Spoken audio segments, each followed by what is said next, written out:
근데 저도 방금 얘기해서 들은 것 중에 생각난 게 뭐냐면 약간 기분 좋은 거를 이렇게 루틴이 있다고 했잖아요. 저는 다이어리를 좀 많이 쓰는 편인데 제가 어떻게 하면 기분이 좋아지는지 알고 있고 그걸 써놔요. 그러니까 뭐 예를 들면 저 운동을 엄청 좋아하는데 땀을 엄청 흘리고 샤워를 하면 기분이 좀 나아진다든지 비 오는 날 카페에 앉아서 그냥 창밖을 보고 있다든지 이런 게 몇 가지가 있는데 그걸 하면 외로움이 조금 해소되는 걸 경험을 했어요, 진짜. 네. 그래서 아까 루틴을 만들어 놓는 것도 이거는 그냥 하나의 잔에다가 방법이- 얼음 꽉 채운 다음에 소주 한병 꽉꽉꽉 이건 좀 약간 그 노래 중에서 네. 팝송 중에서 My Favorite Things라는 노래가 있는데 그 노래가 그냥 계속해서 그냥 내가 좋아하는 것들에 대해서 나열되는 내용들이거든요. 그러면 하 노래 있잖아. 니노 막시무스 스카이스. 네. 자기 좋아하는 거 나열한 거잖아. 좋아하는 단어 그냥. 근데 그게 쭉 나열되다가 그 노래 끝에 가서 이래요. 그것들을 생각하면은 내 오늘 하루도 그렇게 기분이 나빴다가도 그렇게 나쁘지 않다라는 생각이 들어요. 약간 이렇게 끝나는 노래예요. 맞아. 방금 전에 얘기해주셨지 그런 뭐 루틴이나 아니면 나를 기분 좋게 만드는 것들. 맞아. 기분 좋게 해주는 생각을 좀 많이 합니다. 뭐 이제 이번 작품을 딱 썼는데 갑자기 미국에서 헐리우드에서 날아와가지고 그래서 이 작품을 반드시 영어로 뭐 이런 쓸데없는 희망회로를 진짜 말도 안 되는 희망회로를 돌려야 좀 약간 나 스스로 웃기잖아. 망상을 이렇게까지 망상을 안 하고 내일 일어나면 좋은 일 얘기해줘야지 이러면서 잠든단 말이야. 제가 그래서 행복회로를 자주 돌려요. 아니 이런 종류의 얘기가 또 재밌고 막 어떤 가능성이 보이는 일들도 있잖아요. 행복회로 중에 그런 거 보이면 막 너무 신나는 거죠. 이제 그럴 때 뭐 아니 그러니까 외로움이라는 감정이 난 좀 약간 부정적으로 들릴 때가 많아서 난 이런 부정적인 감정을 안고 사는 걸 별로 안 좋아하니까 다 긍정적으로 이렇게 돌리려고 하는 경향이 있는데 페퍼 작가 얘기를 들어보면 꼭 외로운 게 부정적인 건 아니에요. 그렇죠 여러분. 외로움을 즐기고 그걸 에너지로 승화시키고 이럴 때도 있는 거죠. 물론 이게 지나치게 좀 나빠지면 이제 우울감으로 빠질 수 있으니까 그렇게 되면 약간 좀 도움이 필요하긴 한데 어느 정도의 외로움을 좀 지니고 사는 것도 한 가지의 방법이 되지 않을까 생각을. 외로워하지 마세요 여러분. 밤에 술 그렇게 너무 안 드시면 안 돼요. 다시 됐습니다. 여러분 술 너무 많이 드시지 마시고 술은 안 좋습니다. 소주 그거는 저도 약간 비장의 카드 뭐 이런 느낌입니다. 예. 외로움을 술로 달래면 안 돼요. 그러니까 너무 외로워하지 마십시오. 그 외로우면 얘기가 작가 친구들. 네. 그런 것들 그래서 작가님들도 계속 작가 커뮤니티 네, 맞아. 또 맞아. 동료 작가들 이어지려고 하는 그쵸. 그런 부분들을 많이 하는 것 같아요. 그리고 또 작가라는 직업이 또 특별히 또 외로운 것들을 또 생각해 보자면은 사실 작가가 그리 많지 않아요 주변에.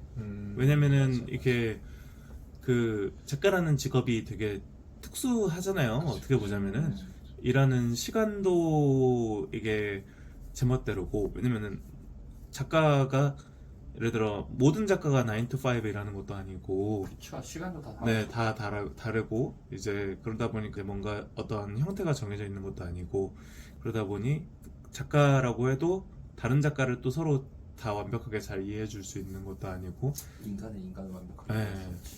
그런데 다른 업종끼리는 그래도 대충 뭔가 형태라도 좀 비슷하니까 어느 정도 이해해 주지만 작가는 조금 그것과 조금 더 다른 것 같은데 사회 안에서도 그 수가 좀 소수다 보니까 우리가 직장인의 비애를 얘기할 수는 없잖아. 맞아요. 그러다 보니까 이렇게 예를 들어서 친구들과 모임에 갔을 때 작가님들이 예를 들어 이런 게 힘들다라고 해도 그래도 난 출근 안 하잖아. 약간 이런 얘기 나오면은 공감을. 네, 공감을 받기가 좀 어려운 것도 출근 안 있어요. 하되 좋긴 좋거든. 그건 좀 있죠. 퇴근 좋다는 하지만 난 퇴근도 없는데 약간 이럴 수도 있지만 예, 맞죠. 퇴근도 없지. 예, 사실. 예, 예. 그러니까 이게 들어가는 분과 나오는 분을 좀 정해놓으면 좋은데 이게 루틴 잡기가 좀 어려워요.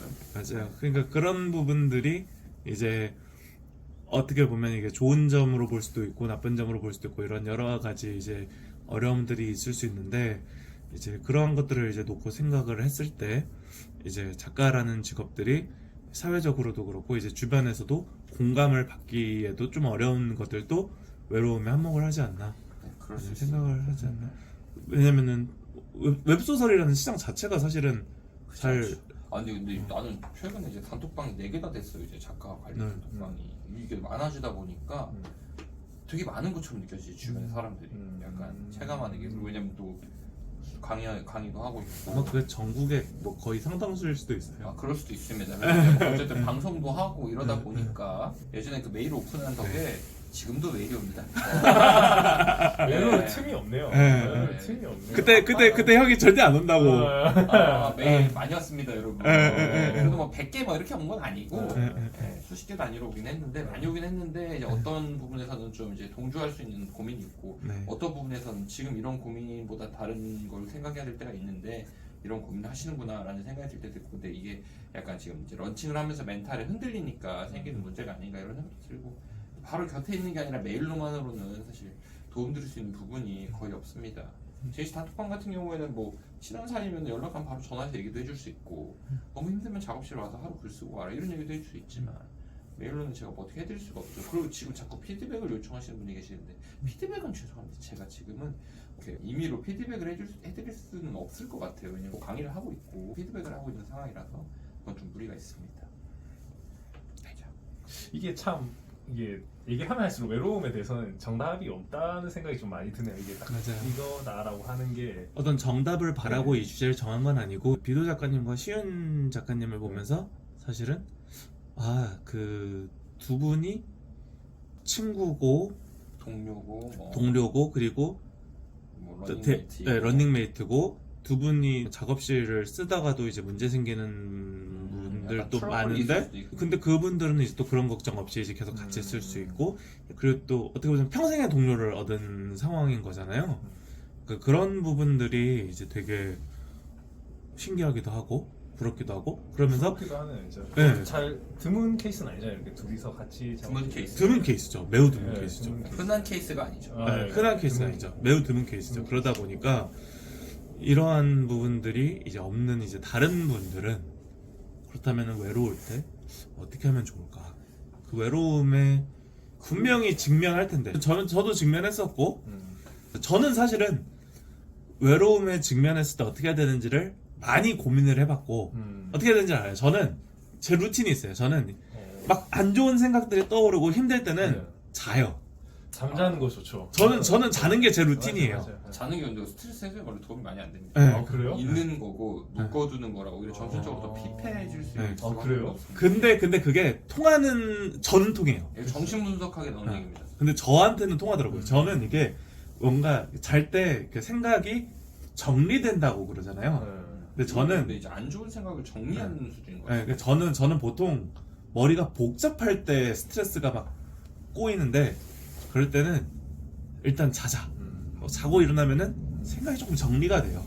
사실은 이 외로움이나 이런 부분이 작가로서의 외로움, 혼자서 책임져야 되는 부분이나 아니면 혼자서 뭔가를 결정해야 되는 부분에 대한 스트레스가 그 외로움인 부분인 경우가 많은데 그럴 때에 대한 그 중압감 그런 부분들도 사실은 되게 어떻게 해야 되지? 이게 걱정거리로 이제 다가오는 부분들이 많이 있었는데 그럴 때는 일단 짧게 15분이라도 알람 맞춰놓고 그냥 자요. 맞죠. 네, 자고 나면은 그러면은 좀 정리돼요. 각자의 방법이 있는 네. 거죠. 자, 여러분들 명심하셔야 됩니다. 작가로서의 외로움을 느낄 때는 내가 오늘의 원고를 끝냈을 이유밖에 없습니다.